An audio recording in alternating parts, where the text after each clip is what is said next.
Hey guys, J-Man here. Now, this video, I do want to talk about the Talmud. Uh, this is going to be somewhat of a series, probably mini-series, and I'm going to specifically look at the passages that pretty much the antisemites like to use to pretty much hint that the Jewish faith is against Christians and Gentiles in general. Now, I wanted to do this chapter by chapter and read the full Talmud just so that people won't say that I'm taking it out of context. But, uh, well, I need to show you guys what the Talmud looks like. First off, this is from Gittin. This is there's like 9 chapters with all these passages. And these aren't like Bible verses either. If they were just like Bible verses, uh, that would be one thing. But for 57a alone,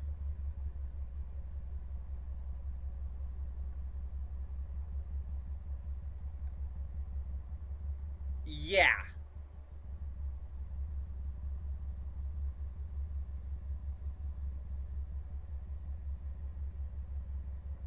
Yeah, I can't do all of that in multiple videos. I would probably be making a multiple uh, hour long videos at that point.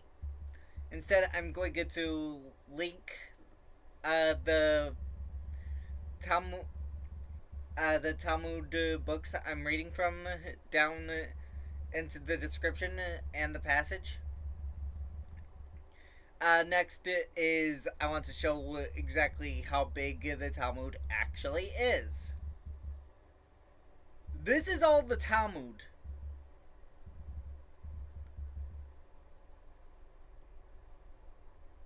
And those are the minor tractics. They aren't included in most canonizations. But dude, I would, any of them even is at the same level as Gittin, I would be going at this for a long time. And I get the feeling that if I try to do it fully, uh, well, let's just say I think it's going to be a huge waste of time. Okay, I think that what's going to boil down is this is going to be a huge waste of time, and I would just be reading about rabbis debating all the time. Like, what am I supposed to do with it? So let's focus on what the anti-Semites point to in regards to the Talmud being anti-Christian and anti-Gentile. So we are going to Gittin 57a, which sometimes gets referenced. That which he decreed against himself, he undergoes the following. Every day his ashes are gathered, and they judge him, and they burn him, and they scatter him over the 7 seas. I'm not even sure what's going on here. Oh, wait, let's see. It's from Titus. Okay. Yeah, the Talmud references the Bible. This also proves that the Talmud is not the cornerstone of the Jewish faith. It's still the Bible. So I'm not sure where people get the idea that this is all the cornerstone of the Jewish faith. It clearly isn't. Ankelos then went and raised Balaam from the grave through necromancy, and and this isn't a Jew.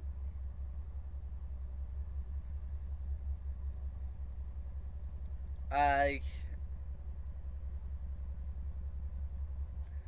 that's how a Jew, from what I understand.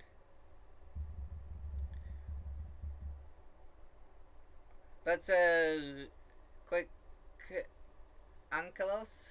Ankelos, according to tradition, was a Roman convert to Judaism who lived in the 1st or 2nd century. He translated Tanakh into Aramaic, the spoken language of the day. Some identify Ankelos with a convert named Aquilus, who translated the Tanakh into Greek. According to tradition, he was counseled by his uncle, the emperor, to succeed to buying low and selling high. He later explained his conversion to his incensed uncle by repeating to him his own advice from years past. Ankelos' translation became the standard Aramaic translation used daily by Jews worldwide long after Aramaic ceased being a living language for most Jews. Okay, so Ankelos is basically not even Jewish at this point. So yeah, and and what Jews often reference in the Old Testament. Let's bring up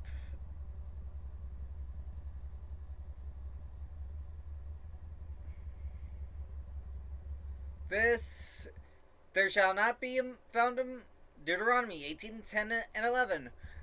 There shall not be found among you anyone who makes his son or daughter pass through the fire, or one who practices witchcraft, or a soothsayer, or one who interprets omens, or a sorcerer, or one who conjures spells, or a medium, or a spiritist, or one who calls up the dead.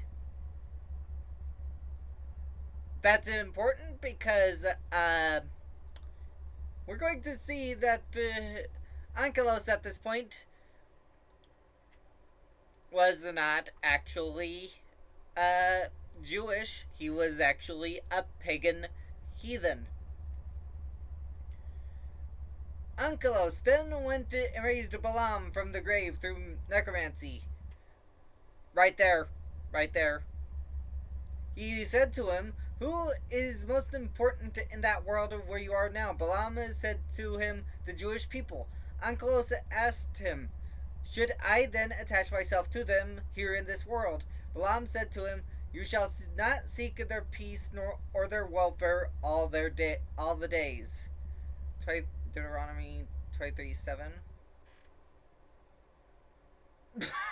Still, I love how they actually put in Bible verses here. Deuteronomy 23:7.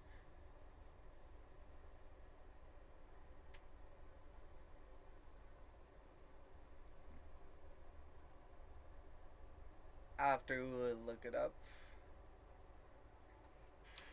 23:7. You shall not abhor an Edomite, for he is your brother. You shall not abhor an Egyptian, because you were an alien in his land. Okay. Okay. But yeah, this is a. This is wild, dude. This is wild. Oh, man. Ankelos said to him, "What is the punishment of that man?" A euphemism for Balaam himself in the next world. Balaam said to him, "He is cooked in boiling semen," as he caused Israel to engage in licentious behavior with the daughters of Moab. Okay, okay.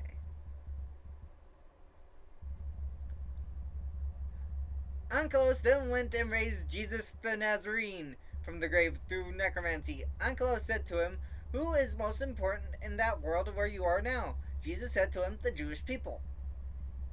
Ankelos asked him, "Should I then attach myself to them in this world?" Jesus said to him, "Their welfare you shall seek, their misfortune you shall not seek, for anyone who touches them is regarded as if he or touching the apple of his eye.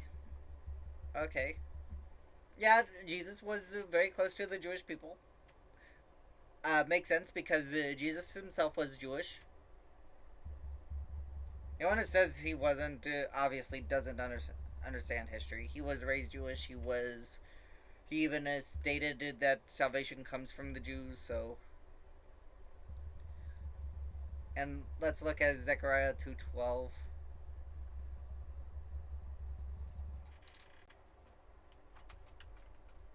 Again, dude, the Talmud includes biblical references. And the Lord will take possession of Judah as his inheritance in the Holy Land, and will again choose Jerusalem. Yep. Okay. Okay. Again, the I think I'm going to be exasperated by the anti-Semitic crowd. I think I'm going to be annoyed by it. I don't think I'm going to change my opinion. Ankelos said to him, "What is the punishment of that man?" A euphemism for Jesus himself in the next world. Jesus said to him, "He is punished with boiling excrement." That line right there, has been taken out of context. I don't know how many times, and I'm ready to get to full stop.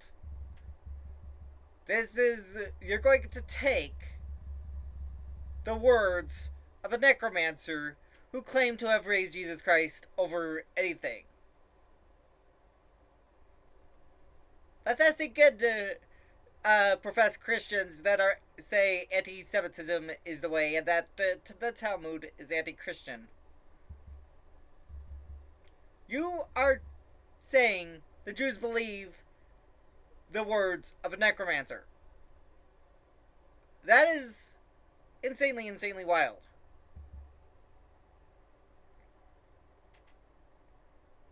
And yeah, Ankelos, this is clearly before Ankelos converted to Judaism.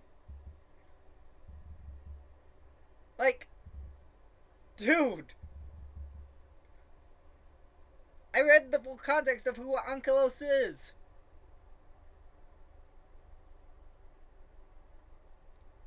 He was not a Jew. He was not an ethnic Jew. He was not a spiritual Jew at this point. Whether he is or isn't, I have no idea. Whether he converted fully, I don't know. I don't know. I'm just reading the Talmud. But from what I've read, this guy is not actually Jewish. He goes against the Torah.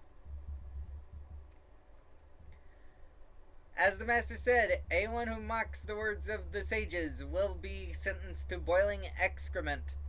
And this was his sin. As he mocked the words of the sages. The Gemara comments, "Come and see the difference between the sinners of Israel and the prophets of the nations of the world. As Balaam, who was a prophet, wished Israel harm, whereas Jesus the Nazarene, who was a Jewish sinner, sought their well-being." He was not a sinner. Jesus was not a sinner. At all. He is God made to flesh. He is the Messiah. He was a sinless man. The only... now his the flesh was sinful, but the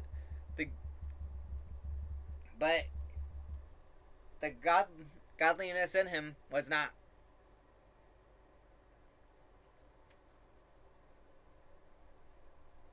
But yeah, just by reading this, I am starting to get annoyed. Mostly from the anti-Semitic crowd, because there's no smoking gun. To conclude the story of Kamsa and Bar Kamsa and the destruction of Jerusalem, the Gemara cited Baraita. It is taught Rabbi Elazar says, "Come and see how great is the power of shame for the Holy One. Blessed be he, assisted Bar Kamsa, who had been humiliated, and due to this humiliation and shame, he destroyed his temple and burned his sanctuary." It was previously mentioned in 55b that the place known as the King's Mountain Termalka was destroyed on account of a rooster and a hen. The details of what happened are as follows. It was customary in that place that when they would let a bride and groom to their wedding, or would they lead, they would take out a rooster and a hen before them, as if to say, in the manner of good omen, be fruitful and multiply like chickens. One day, a troop gunda of Roman soldiers passed by there while a wedding was taking place and took the rooster and hen from them. The residents of the city fell upon them and beat them.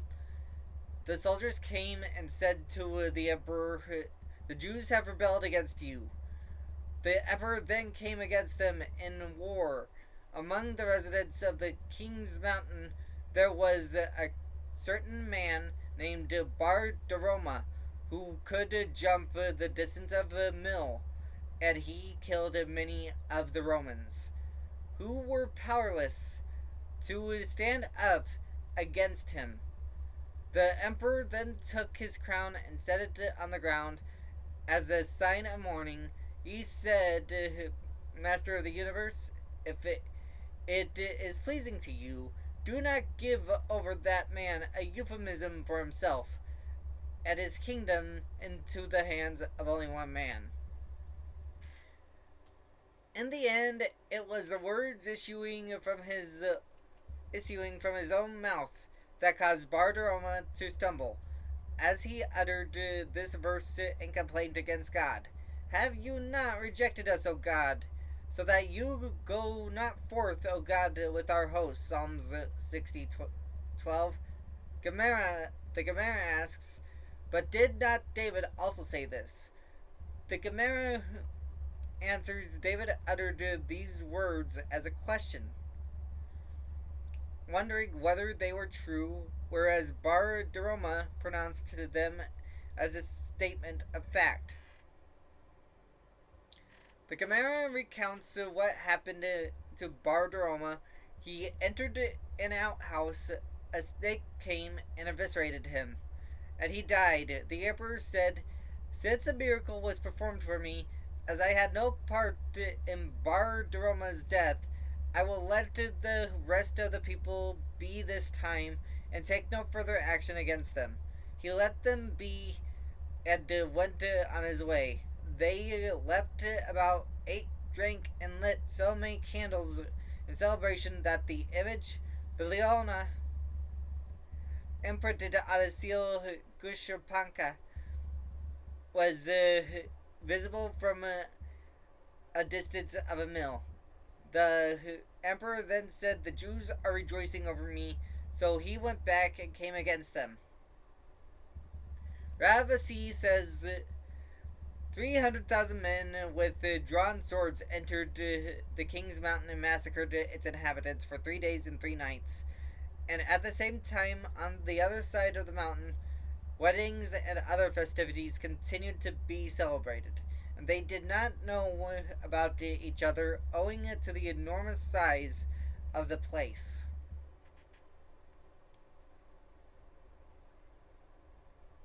Concerning this verse, the Lord has swallowed up without pity all the habitations of Jacob.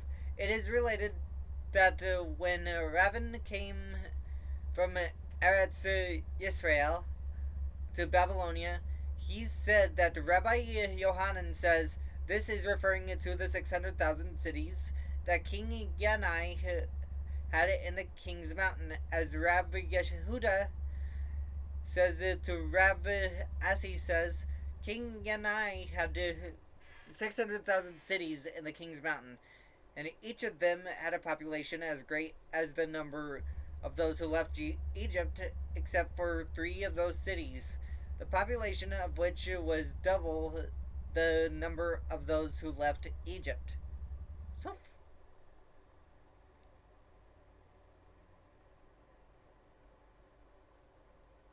I read a lot. I read a lot of this. There was only one portion that was even remotely a smoking gun. Only one. And that part was spoken by a necromancer. It wasn't spoken by a Jew or a rabbi. I'm annoyed.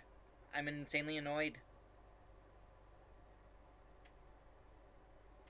I'm annoyed that all these self-righteous people are saying the Talmud. It's not a smoking gun. This is the most smoking gun I've seen in the Talmud. Okay. And no, I haven't read all of it. But this is one of those things that is often referenced. And it's not even a smoking gun. It's not a smoking gun. It's a part taken out of context. It's like an atheist taking the Bible out of context to say, see, Christianity is evil and yada yada yada. It's like saying, again, I'm annoyed by this because I feel like I'm wasting my time.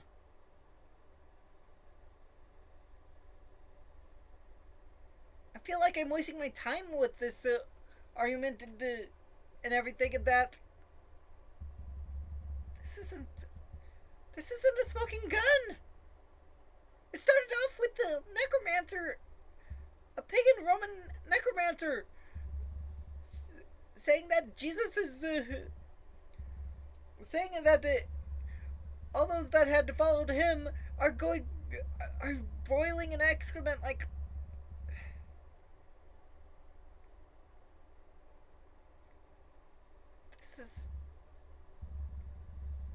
this is starting to feel like a gigantic waste of time. And I have to power through it because I don't want to seem like I'm acting in bad faith to either side. I can't even muster up the care to actually keep reading.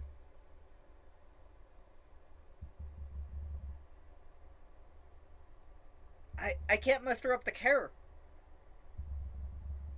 Because all this... Because that big smoking gun is not a smoking gun. There's also one other passage I've referenced. That was burial rites. Jeez Louise, people. Stop pushing the anti-Semitism already. Okay? Christians don't replace... The Gentiles don't replace the Jews. That theology I reject wholeheartedly. We are grafted in. Okay? We are grafted in. The Jews are the natural branches.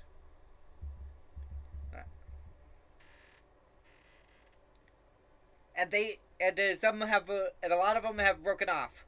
But they can be regrafted in thanks to God. God's gifts are irrevocable. That includes for Israel.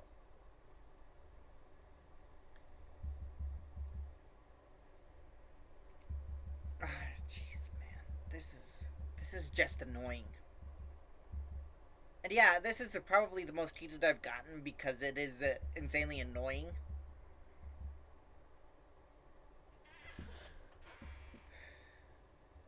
These are those three cities. Kfar Bish, Kfar Shahalaim. I don't know how to say everything, so I apologize if I'm butchering it. I'm not Jewish, I'm Christian. And Kfar Dekravaya, the Gemara explains the meaning of these place names. Kfar Bish, evil town, was called that by that name because its inhabitants would not open their houses to guests. Kfar Shahalaim was referred to by that name because their livelihood was derived from the cultivation of cress. As for Kfar Dekravaya, town of males. Rabbi Yohanan says these women would first give birth to boys and afterward give birth to girls, and then they would stop having children. Okay. Okay. That was actually kind of funny. That was kind of funny. Oh, man.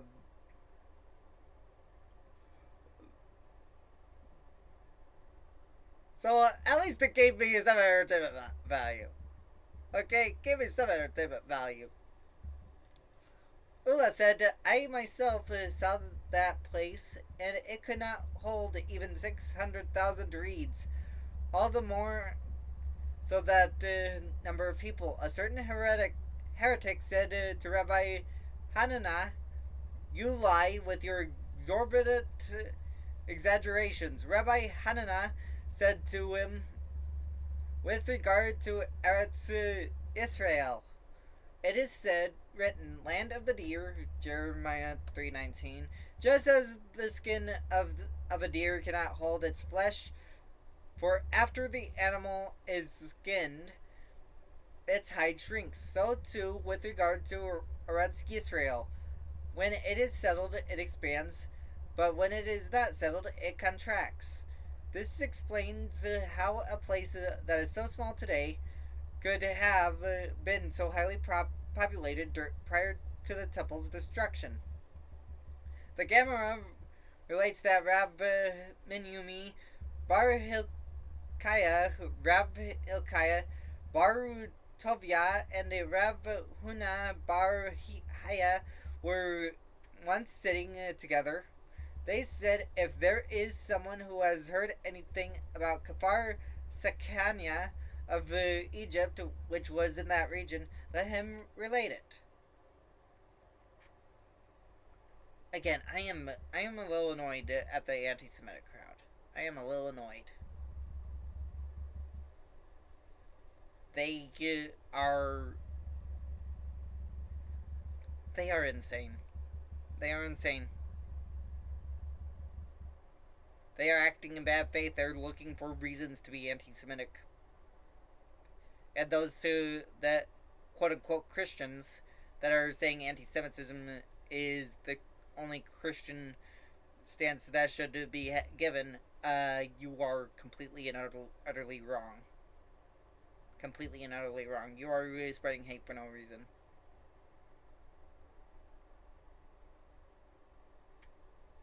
And to the commenter confused why I went after Zohar Mamdani and Islam, I am against Islam as a religion and an ideology because they do not worship the same God that I do. It is not interchangeable. Okay? For one thing, if you want to see a Christian run society, the United States. The United States is a Christian run society. And yeah, you might be uncomfortable if a Christian says to a gay person, "Hey, you're sinning, you might want to stop." Or says to a trans person, "You are your biological sex. You are not your what you identify as." That is spoken truth out of love, not hate, and it's not to hurt, to not hurt, and it isn't to just hurt your fifis. It really isn't. It is to tell your truth in love and to explain that God made you in His image. He made you the way you were. God does not make mistakes. Okay?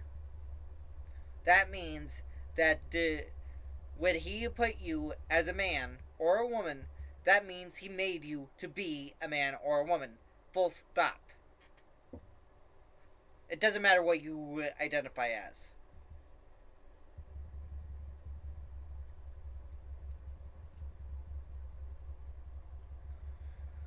Oh, but still, this is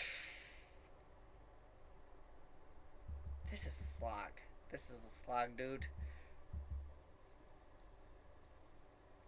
One of them began the discussion and said, "There was an incident involving a betrothed man and a woman from there who were taken captive by Gentiles, and the latter married them off to each other. The woman said to the man, 'Please do not touch me, as I do not have a marriage contract from you, and it is prohibited for us to live together without one.' And until the day of his death, the man did not touch the woman."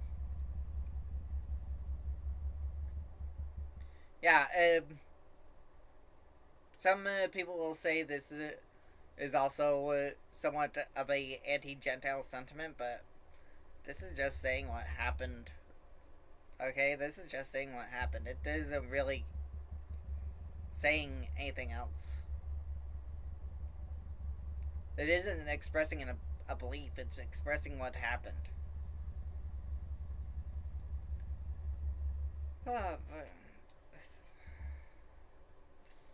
Oh, slog. How long? Oh, jeez. This is good.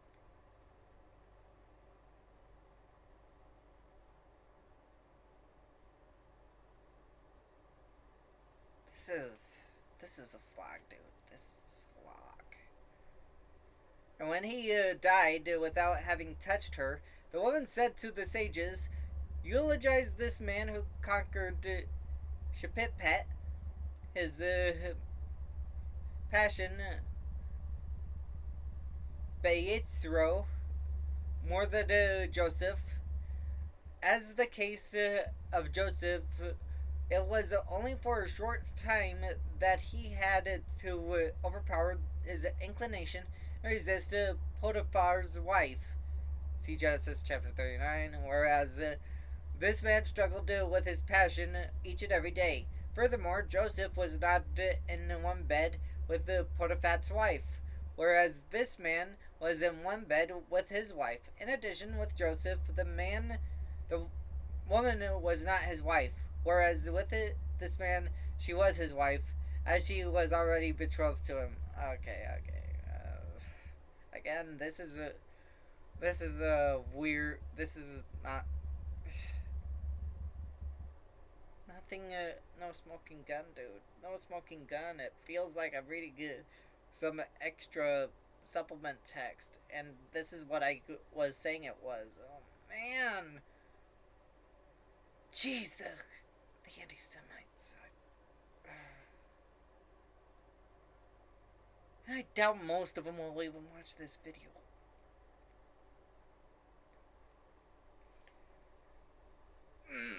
This is just, again, this is just insanely sluggish. Jeez, Nux was right. This is pretty much just rabbis arguing.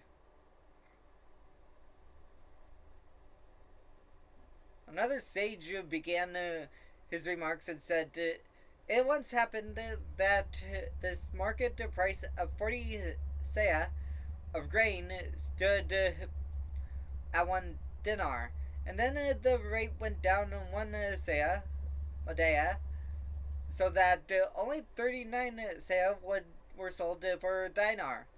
And they checked to see what sin had caused this.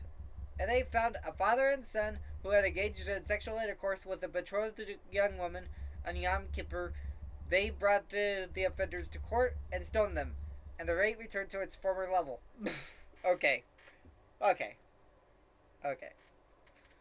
And this still fits in with the Deuteronomy. This still fits. Oh my gosh. What is going on here, though? Why in the world are anti-Semites so up in arms on the Talmud? It's literally just Jews arguing. It's literally just Jews arguing.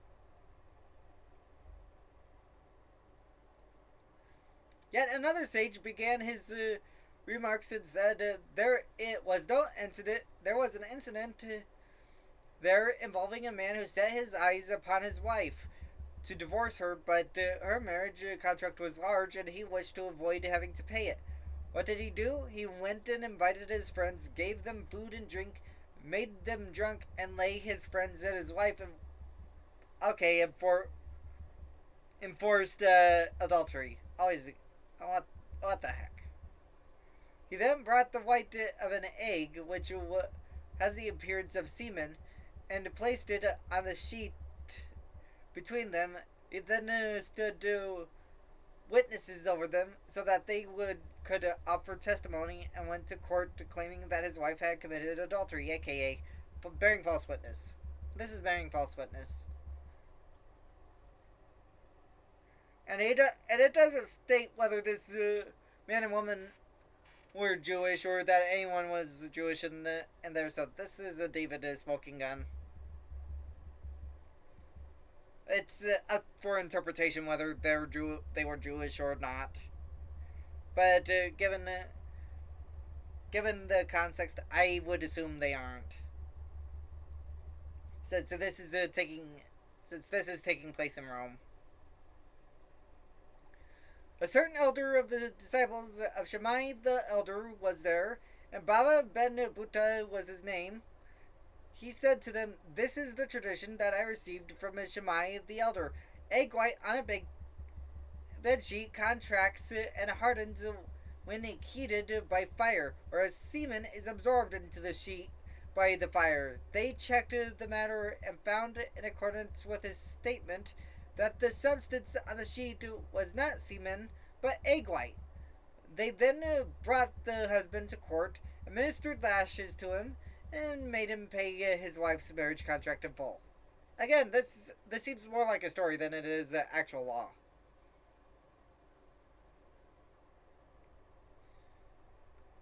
And yeah, I think a lot of this is stories and interpretations and arguments. Like the Talmud is given way too much significance. Way too much significance.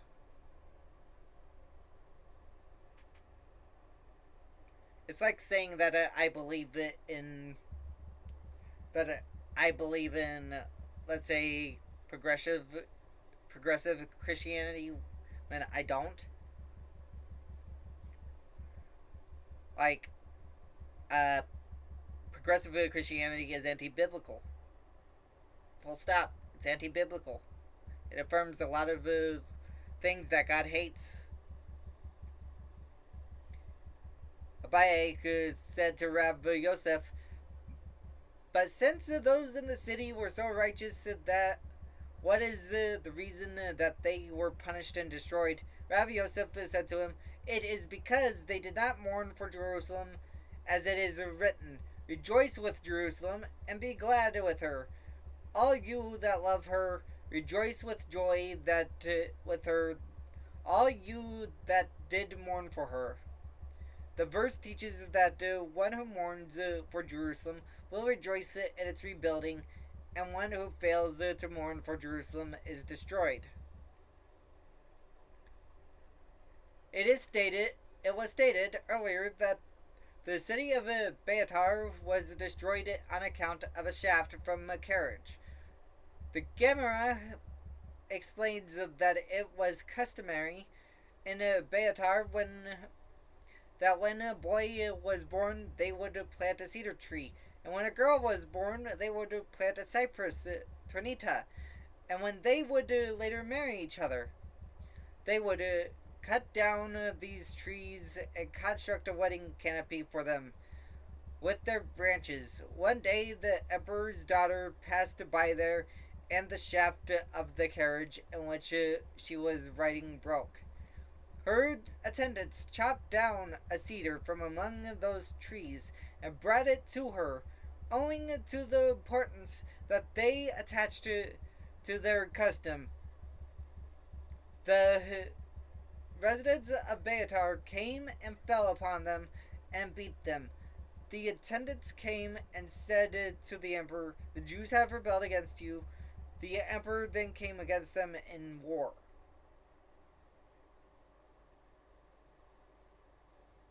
I thought that this was supposed to be a Jewish supremacist book.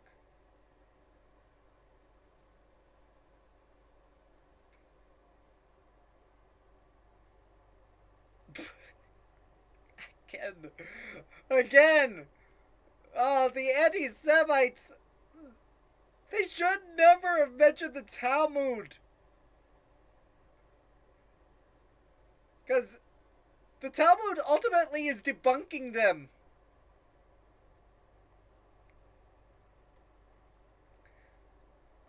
Oh my goodness, oh my goodness. I feel like I'm wasting my time here.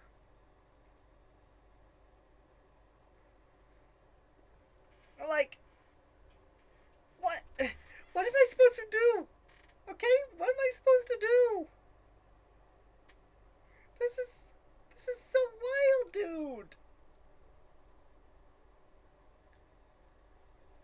Luckily, I am nearly done with the 57a, and yeah, I'm glad I'm reading the passages that in full that the anti-Semites love to use. Okay, I love that. I'm glad I'm doing this instead of just reading the full Talmud. I would go mad if I read the full Talmud.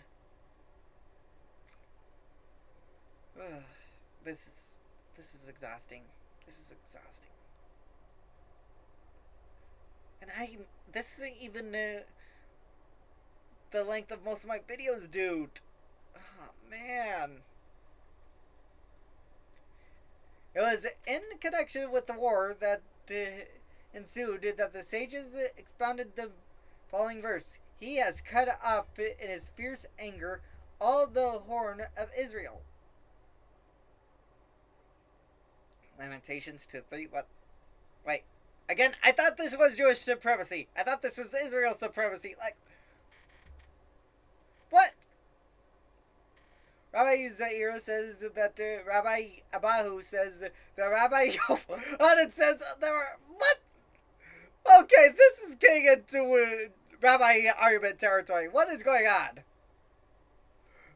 These are the 80,000 officers bearing battle trumpets in their hands who entered the city of Beatar when the enemy took it and killed men, women, and children until their blood flowed into the great sea. Lest you say that the city was close to the sea, know that it was a mill there away. What? Again? What? Again, 3 rabbis. Oh my goodness. 3 rabbis named. What the actual heck, dude? What the actual heck? Oh man, oh man. It feels like these are Jews fighting. Oh man, like, what the actual heck? I need to drink water. So far, no smoking gun, and I'm nearly done. It is similarly taught in a Baraita that Rabbi Eliezer the Great says there are 2 rivers in the Yadayim Valley in that region, one flowing one way, and one flowing the other way. And the sages estimated that in the aftermath of this war, these rivers were filled with 2 parts water to 1 part blood.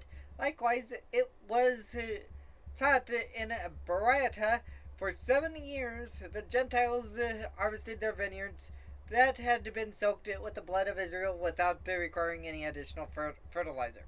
Okay.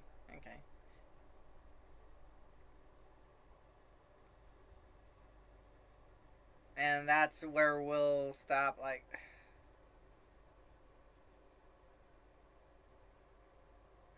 Let me just sit here for a moment. Let this all sink in.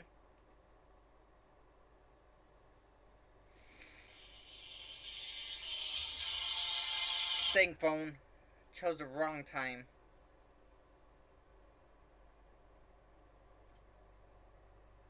No, no smoking gun. No smoking gun in context. That's where I land. No smoking gun. And after reading only one passage, and I am not going to read much more than this, I'm only going to read the passages that the anti-Semites use to justify their hatred of the Jews.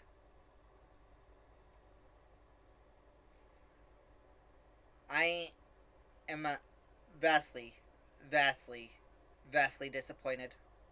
I am bored. I feel like that I have wasted my time. I feel like I've wasted nearly an hour just reading this.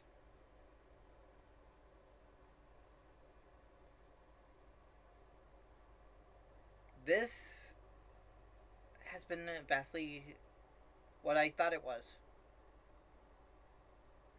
This has been what I thought it was going to be. I thought it was going to be one gigantic waste of time. I thought it was going to be just overall some sub out of context parts.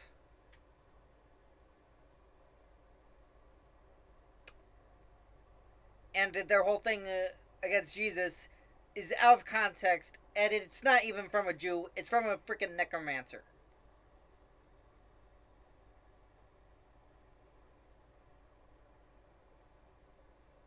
A pagan Roman necromancer.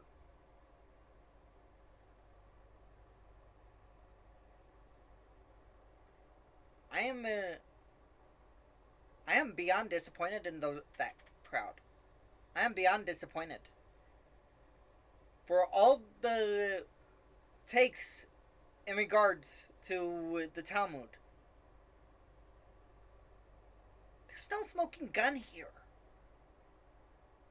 There is no explicit smoking gun.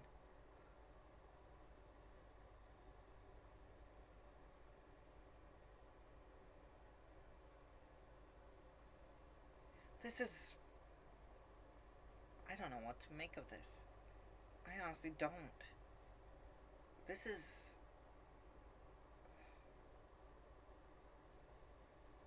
Again, I'm disappointed in the anti-Semitic crowd. I'm disappointed in the anti-Israel crowd.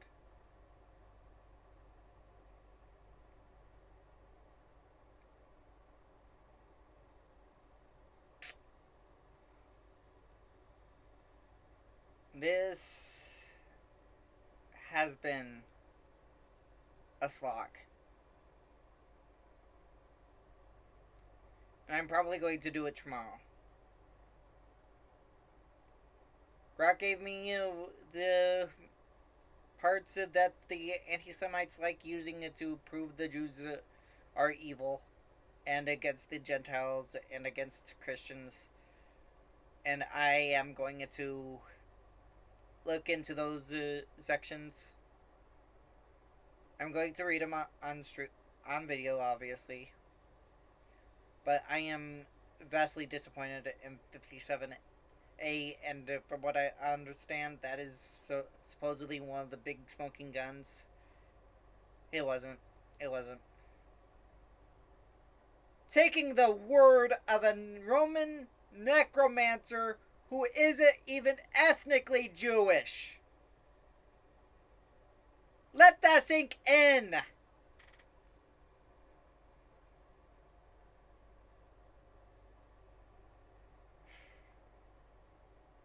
Yeah, I'm a little upset. I'm a little angry. This is righteous anger.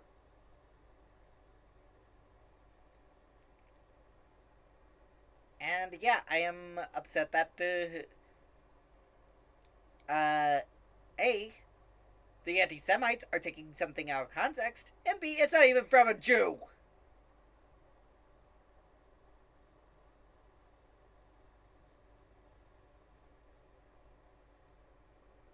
They're no better than the woke left, I swear. The gripers are no better than the woke left. They love taking things out of context.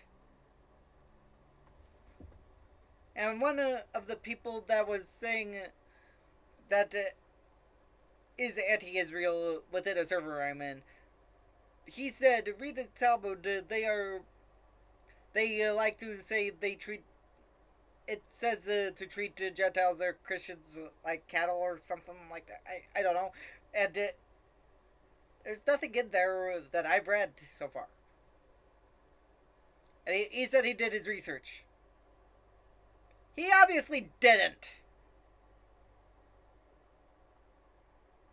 His research probably involves listening to his echo chamber.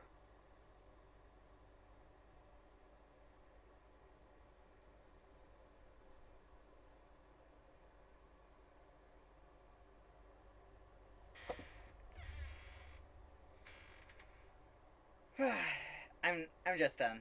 I'm done with this. I'm done with this video. This has been probably the most heated I've gotten. And it's over hatred of a religion that I'm not even a part of. Okay? I am semi-part of it because I follow the Old and New Testament.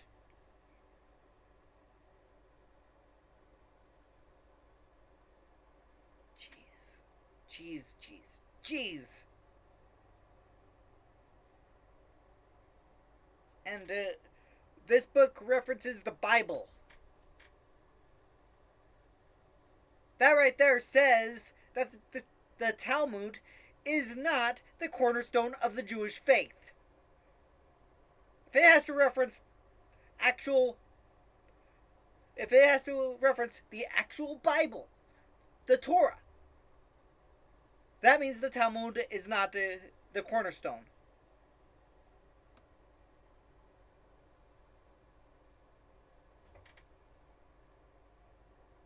I'm just done. I'm done. This has been a slog. This has been very upsetting in so many ways, and it is just insanely dumb that you are using the Talmud to justify anti-Semitism and to say that the Jews hate Christians and Gentiles. It is insane. Absolutely insane. With that, I think I'm done. I'm done with today's video. This has been a slog. I absolutely hate that I wasted my time on this. And yeah, anyone that says the Talmud, I'll just say I read a portion of it. I can at least say that. I read the entirety of 57a of the Gittin, and there's no smoking gun. And the only smoking gun of a potential is not even spoken by a rabbi or a Jew. It's spoken by a Roman necromancer.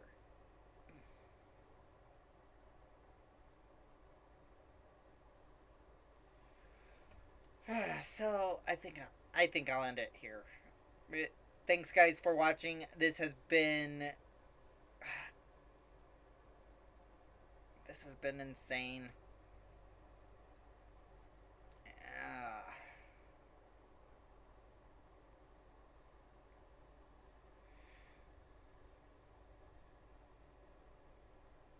Well, anyway, thank you for watching. Please like, comment, and subscribe. I'll talk to you guys in the next video. Peace.